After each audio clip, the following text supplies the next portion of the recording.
A deal whose outcome is predetermined by coercion is not a deal. It is an imposition, and the Iranian nation will not accept any imposition.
The President of the United States, in occupied Palestine, with a fistful of nonsense and clowning, tried to give hope to the desperate Zionists and lift their spirits.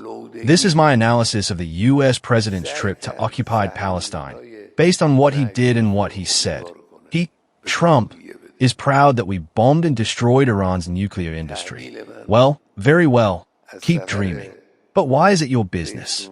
If a country has a nuclear industry, you intervene and say what should or shouldn't be done. What in the world does the U.S. have to do with whether Iran has nuclear facilities? They are disappointed, Israel.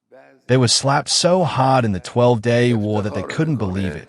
They didn't expect it. They are disappointed. This is to give them morale. This is to get them out of disappointment. These are the words, by Trump, that are said to a disappointed official. The kind of words he said. During the 12-day war in Iran, in addition to indiscriminate killings and the bombs that were dropped on the heads of over 1,000 people, martyring them, they also assassinated our scientists. Trump, is proud of having assassinated Iranian scientists. Yes, you assassinated scientists, people like Tarankai and Abbasi. You assassinated them, but you cannot assassinate their knowledge. If you can, do something for. I heard that people in the streets in all the states of America are now chanting slogans against him. 7 million people according to the report they gave. And you all also heard, in different cities of America, in different states of America, they are chanting slogans against this person. If you have so much of ability, calm them down. Trump says, I'm a supporter of the Iranian people. He is lying. For years, the U.S. has been imposing these secondary sanctions, and a large number of countries, fearing the repercussions, comply with them. Who are these sanctions against? They are against the Iranian nation. So you are the enemy of the Iranian nation, not a friend. He says, I'm a deal maker. I want to make a deal with Iran. Let's make a deal. But a deal whose outcome is predetermined by coercion is not a deal. It is an imposition, and the Iranian nation will not accept any imposition.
The United States has the greatest and most powerful military in the, right now, history of the world. I can tell you we have weapons that nobody's ever dreamt of.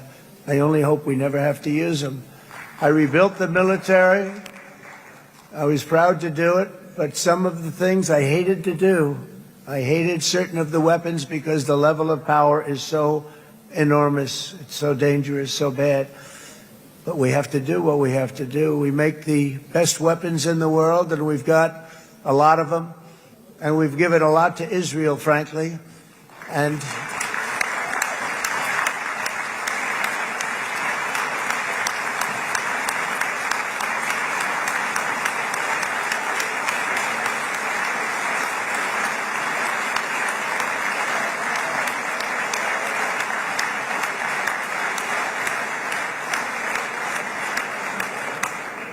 I mean, Bibi would call me so many times, can you get me this weapon, that weapon, that weapon? Some of them I never heard of, Bibi, and I made them. But we'd get them here, wouldn't we? And they are the best. They are the best. But you used them well. It also takes people that know how to use them. And you obviously used them very well. But so many that Israel became strong and powerful, which ultimately led to peace. That's what led to peace. So as we celebrate today, let us remember how this nightmare of depravity and death all began. 2 years ago, on the eve of the Simchat Torah holiday, thousands of innocent Israeli civilians were attacked by terrorists, and one of the most evil and heinous desecrations of innocent life the world has ever seen, the worst slaughter of Jews since the Holocaust. The cruelty of October 7th struck to the core of humanity itself. Nobody could believe what they were witnessing. The United States of America grieved alongside you, and we mourned for our own citizens who were so viciously taken that day. And to all the families whose lives were forever changed by the atrocities of that day, and all of the people of Israel, please know that America joins you in those two everlasting vows: never forget and never again.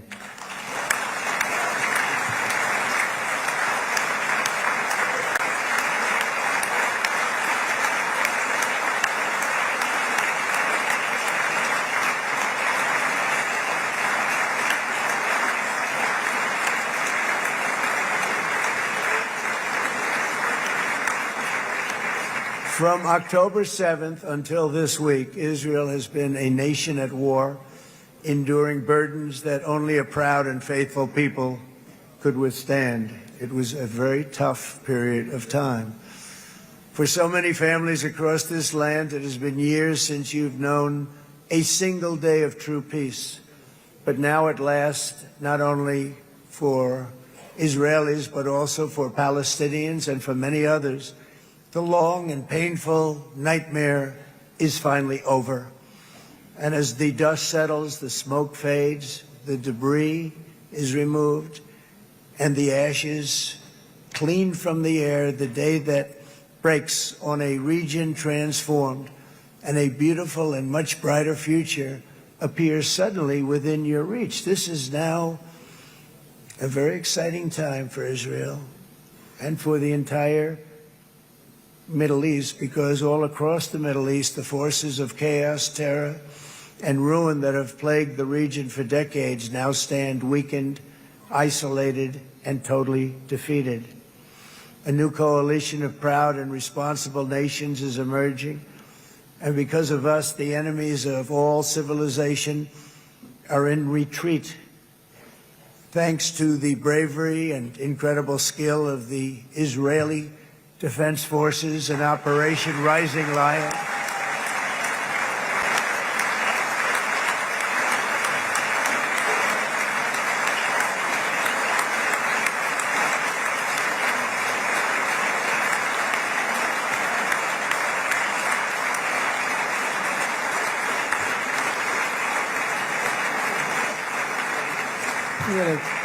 guy's central casting. Let's put him in a movie. Look at him. Great job. And my people loved working with you. Loved it. They worked so well together. But many of Iran's top terrorists, including nuclear scientists and commanders, have been extinguished from this earth. And with Operation Midnight Hammer, boy, that's a great name for that, what we did last June. The United States military flew 7 of those beautiful B-2 bombers. They look so beautiful all of a sudden. They were always, I thought they were pretty planes. I had no idea they could do what they did. In fact, we just ordered 28 more of them. A little updated version. We ordered a whole pile of them. And almost 100 other planes went with them, including fighter jets. And we had 52 tankers, big, beautiful, brand new tankers that were loading them up 4 or 5 times. They've traveled 37 hours back and forth. Think of that. But we had tankers all over the sky for all the other planes. We had the F-22s, the F-35s, F-16s. We had a hell of a lot of planes.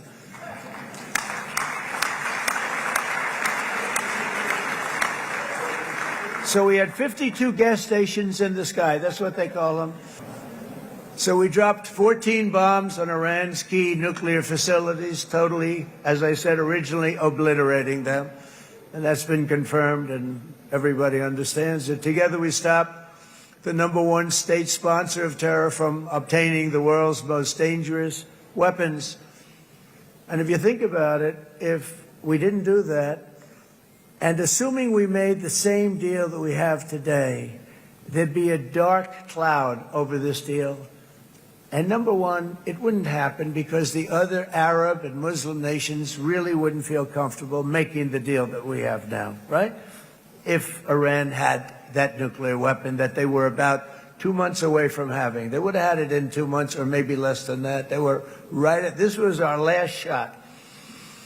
They looked at it for 22 years. This was our last shot. The pilots told me that. They said, 22 years, sir. They looked at it.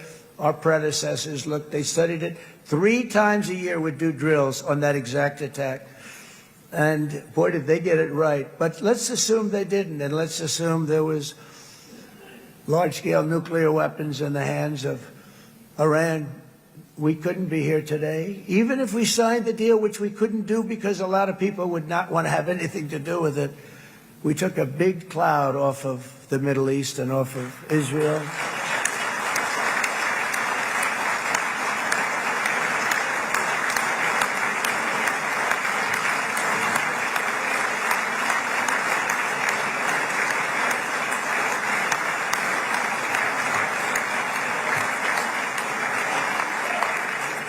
And it was my honor to help. But isn't it true, though, that can you imagine the same, let's assume, Bibi, the same documents, we had everything the same, but you had somebody out there that was, in the opinion of everybody, all-powerful in the Middle East. They took a big hit, didn't they? Didn't they take a big hit? Boy, oh boy. They got hit from one side, from the other. And you know, it would be great if we could make a peace deal with them. And I think that's big. Would you be happy with that? Wouldn't it be nice, I think? Because I think they want to. I think they're tired. Somebody said, sir, they're starting their nuclear program again. I said, let me tell you something. They're not starting anything. They want to survive. The last thing they want to do is start digging holes again in mountains that just got blown up and start. They're not doing it. They want to survive, okay? But I think we have a chance. Steve, you, and I think Jared, come on, I'll call you back for another one. We always bring Jared when we want to get that deal closed. We bring Jared, but Steve, you and Jared and the General and Pete and Marco, you'll get that deal done easy. I think that'll be easy.